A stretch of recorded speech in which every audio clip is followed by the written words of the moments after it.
I had always envisioned a tranquil retirement with Frank, my husband of 25 years. We would spend our golden years traveling, doting on grandchildren, and savoring the simple joys of life together. Little did I know that my dreams would soon shatter, like delicate crystal hitting the floor. It started with Dolores, Frank's overbearing mother, making her frequent and unwelcome visits to our home. Her critical gaze would sweep over our cozy living room, her lips pursed in disapproval. "Marion," she would say, her tone dripping with disdain, "when are you going to give Frank a child? What good are you in this family?" I would force a smile, my jaw clenched. "Dolores, Frank and I have chosen to be happy in our way. We don't need children to feel complete." Frank would shift uncomfortably in his armchair, avoiding my pleading gaze. He had always been a mama's boy, too weak to stand up to his domineering mother. One fateful evening, as Dolores was leaving after another barrage of insults, Frank cleared his throat. "Marion, we need to talk." My heart sank at the grave expression on his face. "What is it, dear?" He took a deep breath, his eyes downcast. I want a divorce. Vera is pregnant with my child." The words hit me like a physical blow, knocking the air from my lungs. Vera, my supposed friend of over 2 decades, was carrying my husband's baby. Tears stung my eyes as I struggled to comprehend the magnitude of their betrayal. "How could you do this to me, Frank?" I whispered, my voice trembling. "After everything we've been through together?" He met my gaze, his eyes filled with a mixture of guilt and defiance. "I'm sorry, Marion. Vera and we're in love. We want to be a family." I recoiled as if he had struck me. The man I had loved and supported for half my life was abandoning me for a younger woman, a woman who had once been my closest confidant. Dolores's shrill cackle cut through the tense silence. "Finally, Frank has come to his senses. Marion, you were never good enough for my son." Her words were like salt in an open wound, but I refused to give her the satisfaction of seeing me crumble. I squared my shoulders, lifting my chin defiantly. "Get out of my house, both of you, and don't ever come back." As Frank and Dolores left, their footsteps echoing in the sudden stillness, I sank onto the couch, my body racked with sobs. How could the life I had so carefully built come crashing down around me in a matter of moments? But even as the tears flowed, I felt a spark of determination ignite within me. I would not let their betrayal break me. I would rise from the ashes of my shattered dreams and reclaim my dignity, my independence, and my life. With a newfound resolve, I wiped away my tears and reached for the phone. It was time to call in reinforcements, my family and true friends who had always had my back. Vera and Frank might have dealt me a devastating blow, but they had underestimated my resilience. The battle lines were drawn, and I was ready to fight for the life I deserved. In the days that followed Frank's earth-shattering confession, my world crumbled around me. He wasted no time in moving out, taking with him not only his belongings, but also a significant portion of our joint assets. It was as if he couldn't sever ties with me quickly enough. Dolores, true to form, sided entirely with her precious son.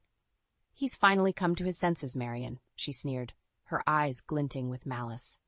"Frank deserves a real woman, one who can give him children and the family he's always wanted." Her words cut deep, but I refused to show weakness. "Don't you dare speak to me like that in my own home, Dolores," I said, my voice trembling with barely contained fury. She let out a derisive laugh. "This is Frank's home, too, and soon it will be Vera's. You're nothing but a bitter, barren woman clinging to the past." I clenched my fists, fighting the urge to lash out physically. Dolores had always been a master at pushing my buttons, but this time her cruelty felt like a knife twisting in my heart. As the days turned into weeks, Frank's absence became a gaping wound that refused to heal. The house that had once been a warm, loving home now felt like a cold, empty shell. Everywhere I turned, I was haunted by memories of our life together. The laughter, the shared dreams, the unwavering love that had once bound us. But even as I grieved the loss of my marriage, a newfound determination began to take root within me. I would not let Frank and Vera's betrayal break me. I would rise from the ashes of their deceit and reclaim my life, my dignity, and my self-worth. It was Sophia, my dear friend and co-worker, who provided the lifeline I so desperately needed. "Marion, you can't stay in that house," she said gently, her eyes filled with concern. "It's only going to keep dragging you down." I nodded, swallowing the lump in my throat. I know, but where will I go? Frank took so much from me. Sophia's expression softened. That's why I'm offering you a job at my company.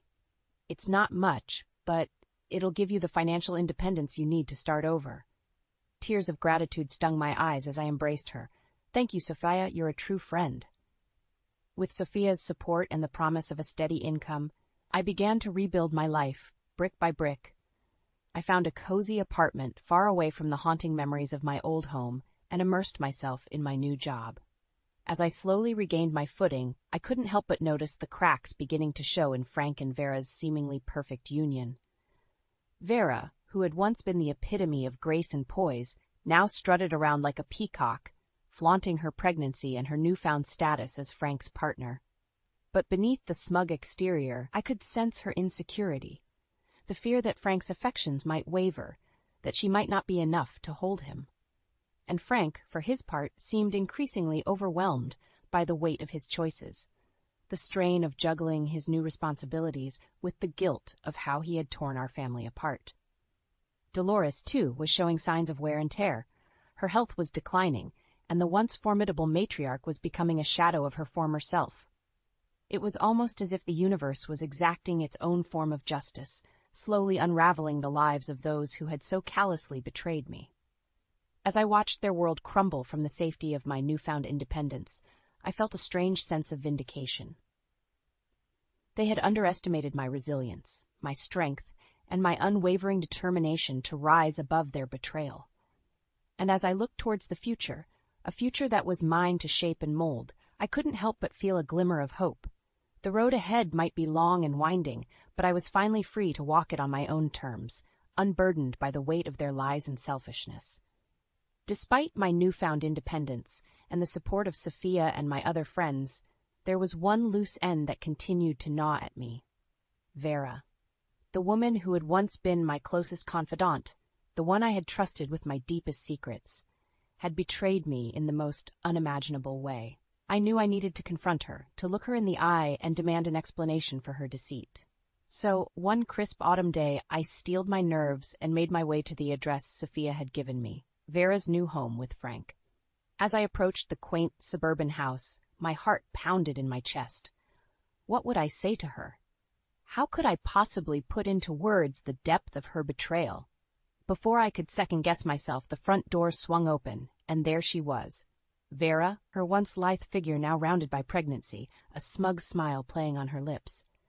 Well, if it isn't Marian, she purred, her eyes raking over me with thinly veiled disdain. To what do I owe the pleasure? I clenched my fists, fighting back the wave of anger that threatened to consume me. How could you do this to me, Vera? I demanded, my voice trembling. After everything we've been through together, how could you betray me like this? Her smile widened, and she let out a derisive laugh. Betray you? Marian, Frank and I are in love. It's fate. I recoiled as if she had struck me. Love? Is that what you call sneaking around behind my back, lying to me for years? Vera's expression hardened. Don't act so high and mighty. You were never enough for Frank. He needed a real woman, someone who could give him the family he deserved. Her words cut deep, reopening the wounds of Frank's rejection and Dolores's constant criticisms. But beneath the pain, a newfound resolve began to take root. You're delusional, Vera, I said, my voice steady despite the turmoil raging within me. Frank may have left me for you, but mark my words, this happiness you think you've found, it's built on a foundation of lies and betrayal, and sooner or later it will all come crashing down around you. Vera's smug expression faltered for a moment, but she quickly regained her composure. We'll see about that, Marian. Frank and I are going to be just fine, with or without your bitterness. As I turned to leave, a realization struck me. Vera and Frank's romance had likely been brewing long before their present happiness. How many times had they snuck around behind my back, mocking my trust and loyalty? The thought filled me with a burning desire for justice, for revenge. They had taken everything from me, my marriage, my sense of self-worth, my dreams for the future. And now, it was my turn to take something from them. With each step away from Vera's house, I felt a weight lifting from my shoulders. The confrontation, though painful, had given me the closure I needed to truly move on. And as I looked towards the future, a newfound determination took root within me. I would rise from the ashes of their betrayal, stronger and more resilient than ever before. And when the time was right, I would make them pay for every tear, every sleepless night, every shattered dream. Revenge, it seemed, was a dish best served cold. Just when I thought I had escaped the toxic clutches of Frank and Vera's betrayal, Dolores reared her ugly head once again. The woman who had made my life a living hell for years was not about to let me go so easily. It started with the little things, her constant presence in my former home, rearranging the furniture and dictating how things should be done, as if she owned the place. Whenever I stopped by to collect the last of my belongings, she would be there, her beady eyes watching me like a hawk. "This is Frank's house now," she would sneer, her voice dripping with disdain. "You have no right to be here." I would bite my tongue, refusing to engage in her petty games. But with each encounter, her barbs grew sharper, her insults more cutting. "Frank deserves better than you," she spat one day, as I was packing up the last of my things. "Vera will give him the family he's always wanted, something you were never capable of." That was the final straw. I whirled around, my eyes blazing with fury. "Don't you dare speak to me like that in my own home, Dolores," I hissed. "I may be leaving, but this was my house long before Frank ever brought that snake into our lives." Dolores let out a derisive laugh, her wrinkled face contorted in a sneer. "Your home? Wake up, Marion. This was never your home. You were just a placeholder, a temporary fixture until Frank found someone worthy of him."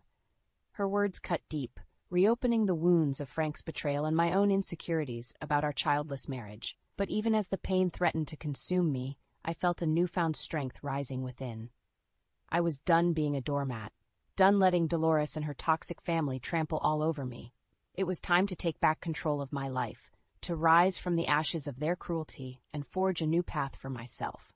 With the support of Sophia and my other friends, I secured a job at a local company, a modest but steady income that would allow me to regain my financial independence. And as soon as I had saved enough, I found a cozy little apartment, far away from the haunting memories of my former home. The day I moved out was both liberating and heartbreaking. As I loaded the last box into my car, Dolores emerged from the house, her face twisted into a sneer. "Running away, are we?" she taunted.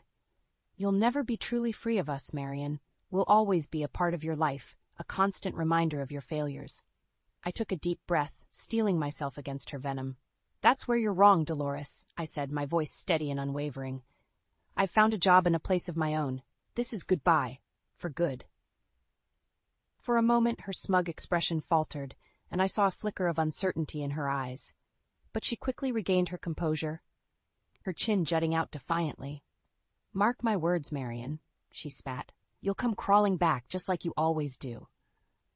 As I drove away from that house, from the toxic environment that had nearly broken me, I felt a weight lifting from my shoulders. Dolores's words no longer held any power over me. I was free, truly free, for the first time in years. And as I settled into my new life, surrounded by the warmth and support of my chosen family, I couldn't help but feel a sense of pride in my own resilience. Frank, Vera, and Dolores had tried their best to break me, but in the end I had emerged stronger than ever before. The road ahead might be long and winding, but for the first time in a long time, I felt hopeful. I had reclaimed my independence, my self-worth, and my future. And no matter what challenges lay ahead, I knew that I had the strength to face them head-on. With each passing day in my new apartment, I felt a sense of empowerment and renewal that I hadn't experienced in years. The weight of Frank and Dolores's toxic presence had been lifted from my shoulders, and I was finally free to breathe. As I settled into my new routine, surrounded by the warmth and support of Sophia and my other friends, I couldn't help but marvel at the transformation I had undergone. The woman who had once been beaten down by constant criticism and emotional abuse was now a distant memory, replaced by a resilient, self-assured version of myself that I barely recognized. It was as if a switch had been flipped inside me, igniting a fire that had been smoldering for far too long. I was no longer content to simply exist in the shadows of others' expectations. I was determined to thrive, to carve out a life that was truly my own. And as I immersed myself in my new job, surrounded by colleagues who valued and respected me, I felt a sense of pride and accomplishment that had been sorely lacking in my previous existence. With each paycheck, each small victory, I grew more confident in my ability to stand on my own 2 feet. Of course, the road wasn't always smooth. There were moments when the weight of Frank and Vera's betrayal threatened to overwhelm me, when the memories of their deceit would come crashing down like a tidal wave. But instead of letting those moments drag me under, I used them as fuel to propel me forward, reminding myself of just how far I had come and how much I had overcome. And as I watched from the sidelines, it became increasingly clear that Frank and Vera's so-called perfect life was beginning to unravel at the seams. Vera, once the picture of poise and grace, had become a shell of her former self, her smug confidence replaced by a constant state of anxiety and insecurity. Frank, too, seemed to be struggling under the weight of his choices, his once carefree demeanor replaced by a haunted look that spoke volumes about the turmoil brewing beneath the surface.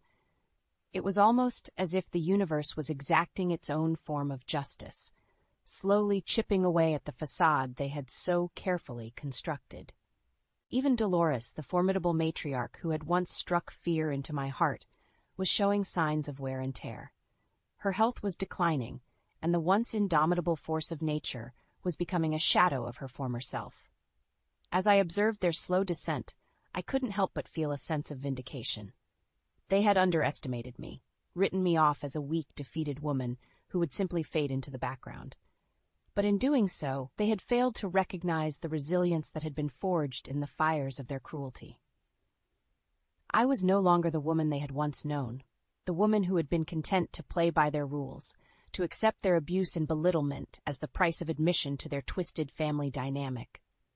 No, I was something new, something stronger, something they had never anticipated. And as I looked towards the future, a future that was mine to shape and mold, I couldn't help but feel a sense of excitement and possibility.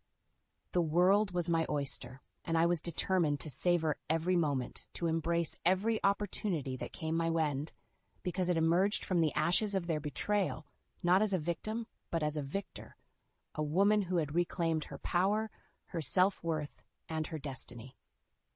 And no matter what challenges lay ahead, I knew that I had the strength and resilience to face them head-on, to forge a life that was truly my own.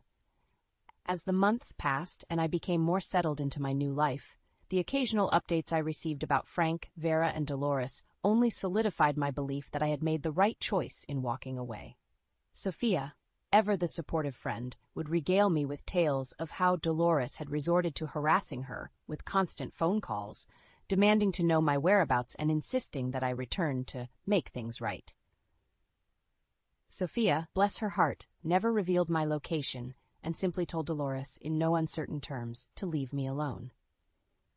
From the little I heard, Vera was still her smug, insufferable self, flaunting her supposed pregnancy and reveling in her new role as Frank's partner. It was all a charade, of course, a desperate attempt to maintain her delusions of grandeur and stroke her own ego. As for Frank himself, the once proud man had become a shell of his former self, cowering under Dolores's iron fist and Vera's constant belittling. It was almost pitiable, really, to see how far he had fallen, but I refused to let their toxicity seep into my newfound peace and happiness. With Sophia's help, I had secured a modest job at a local shop, and the simple act of interacting with customers and living life on my own terms was more fulfilling than I could have ever imagined. It was during this time that I also reconnected with an old friend from my past, Vera, of all people. Not the Vera who had so callously betrayed me, but rather a kind and gentle soul named Vera, who had been my confidant during those dark days. Vera, with her warm smile and unwavering support, became my rock as I navigated this new chapter of my life. She would listen, without judgment, as I poured out my heart and shared the depths of my pain and disappointment. And through her empathetic ear, I found the strength to truly let go of the anger and resentment that had once consumed me. I realized that holding on to those toxic emotions was only poisoning my own soul, and that true freedom lay in embracing forgiveness, not for the sake of others, but for my own inner peace. As the months rolled on, I found myself experiencing a profound transformation. both outwardly and inwardly. The lines on my face, once etched with worry and anguish, began to soften, and a newfound lightness seemed to radiate from within. It was as if the weight of Dolores's criticisms, Frank's betrayal, and Vera's deceit had been lifted, allowing me to breathe freely for the first time in years. I was no longer defined by their perceptions or their actions, but by my own resilience and determination to rise above the ashes of their cruelty. And as I looked ahead, I couldn't help but feel a sense of excitement and possibility. The future was a blank canvas, and I was the artist, free to paint whatever masterpiece my heart desired. So while Frank, Dolores, and Vera continued to live in their world of dysfunction and toxicity, I had chosen a different path, one of healing, growth, and self-love. And as I walked that path, each step became a little easier, a little lighter, and a little more joyful. For the first time in a long time, I was truly free. Free from the burdens of other people's expectations, free from the shackles of emotional abuse, and free to embrace the beautiful, powerful, and resilient woman I had become. It was a crisp autumn morning when my newfound peace was shattered by an unexpected visitor, Frank, looking more haggard and defeated than I had ever seen him. "Marion," he croaked, his eyes pleading with me from the doorway of my modest apartment. "We need to talk." I steeled myself, determined not to let his presence rattle me. "What is it, Frank? I have nothing more to say to you." He swallowed hard, his gaze dropping to the floor. "It's Vera and Dolores. Everything's falling apart." Despite my best efforts, a flicker of curiosity stirred within me. "Go on." Frank ran a trembling hand through his thinning hair. "Vera's baby, it's not mine. She's been lying to me this whole time." The revelation hit me like a ton of bricks, shaking the very foundation of the betrayal that had torn my world asunder. All this time, the supposed love child that had driven Frank into Vera's arms had been nothing but a cruel deception. "You've made the biggest mistake of your life, Frank," I said, my voice low and even. "But that's your problem, not mine." He looked up at me then, his eyes brimming with unshed tears. "Please, Marion, I need your help. Dolores can't manage anymore, and Vera, she's gone. I have no one else." I couldn't help but let out a bitter laugh. "You have no one else? That's rich, coming from the man who threw away a lifetime of love and loyalty for a cheap fling." Frank flinched as if I had struck him. "I know I don't deserve your forgiveness, but I'm begging you, please, help me." In that moment, as I looked into the eyes of the man who had once been my entire world, I felt a surge of power unlike anything I had ever experienced before. Here he was, the mighty Frank Rowland, reduced to a sniveling, pathetic shell of a man, groveling at my feet for mercy. And as I gazed upon him, all the pain, the anger, the resentment that I had harbored for so long came bubbling to the surface, threatening to consume me. "You want my help?" I said, my voice trembling with barely contained fury. "After everything you and Dolores put me through? After you both destroyed what we had with your lies and selfishness?" Frank opened his mouth to speak, but I held up a hand, silencing him. "No, Frank, you don't get to play the victim here. You made your bed, and now you have to lie in it. I've spent too long letting you and Dolores dictate the terms of my life, but not anymore." I took a deep breath, steadying myself as I prepared to deliver the final blow. "You and Dolores are dead to me. I've built a new life for myself, one that doesn't involve your toxicity or your delusions. So do us both a favor and stay the hell away from me." The words hung in the air, heavy and final, and for a moment Frank looked as if he might crumble under their weight. But then something shifted in his expression, a flicker of resignation, as if he had finally accepted the consequences of his actions. Without another word, he turned and walked away, his shoulders slumped in defeat. As I watched him disappear down the hallway, I felt a profound sense of liberation wash over me. The shackles of my past had finally been broken, and I was free, free to embrace the life I had fought so hard to build, free to revel in the strength and resilience that had carried me through the darkest of times. And as I closed the door, shutting out the ghosts of my former life once and for all, I couldn't help but feel a sense of triumph. I had won, not just the battle, but the war. A war against the demons of self-doubt, against the toxic influences that had once threatened to consume me. From that day forward, I vowed to never again let anyone dictate the terms of my existence. My life was my own, a masterpiece in progress, and I was the artist, free to paint it with the vibrant colors of joy, love, and self-acceptance. The road ahead might be long and winding, but for the first time in a long time, I felt truly alive. A phoenix rising from the ashes of my past, soaring towards a future that was mine, and mine alone, to shape. In the months that followed my confrontation with Frank, a profound sense of peace and contentment settled over me like a warm embrace. The weight of his betrayal, Vera's deceit, and Dolores's toxic influence had been lifted, and I was finally free to breathe. It was during this time that I grew closer to Logan, a kind-hearted colleague who had been a constant source of support and encouragement throughout my journey. Our friendship had blossomed into something deeper, something more profound than I could have ever imagined. Logan was everything that Frank had never been: patient, understanding, and utterly devoted to my happiness. He saw me not as a broken woman in need of fixing, but as a resilient warrior who had emerged from the ashes of her past, stronger and more beautiful than ever before. With Logan by my side, I began to rediscover the simple joys that had been stripped away from me during my tumultuous marriage. The pleasure of a leisurely stroll through the park, the comfort of a home-cooked meal shared in comfortable silence, the freedom to simply exist without the weight of constant criticism and judgment. And as our relationship deepened, I found myself opening up to Logan in ways I had never been able to with Frank. I shared the depths of my pain, the scars that still lingered from years of emotional abuse, and the fears that had once held me back from truly embracing life. But instead of recoiling or offering empty platitudes, Logan simply listened, his warm embrace and gentle words providing the balm my wounded soul had so desperately craved. "Marian," he would say, his eyes shining with a depth of understanding that took my breath away, "you are a survivor, a warrior.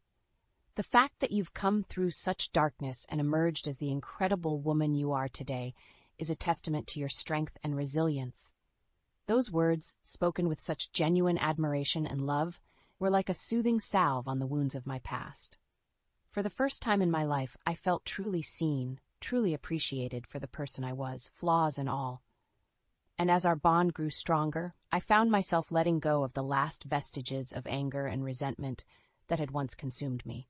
Vera's betrayal, Frank's weakness, Dolores's cruelty, they had all played their part in shaping me, but they no longer defined me. I was my own woman, forging my own path, and the future that lay ahead was a blank canvas waiting to be painted with the vibrant hues of joy, love, and self-acceptance. "Logan," I said one evening as we sat together on the balcony of my apartment, watching the sunset paint the sky in brilliant shades of orange and pink, "I never thought I'd find happiness again after everything that happened. Thank you for seeing me, for loving me, for helping me become the woman I was always meant to be."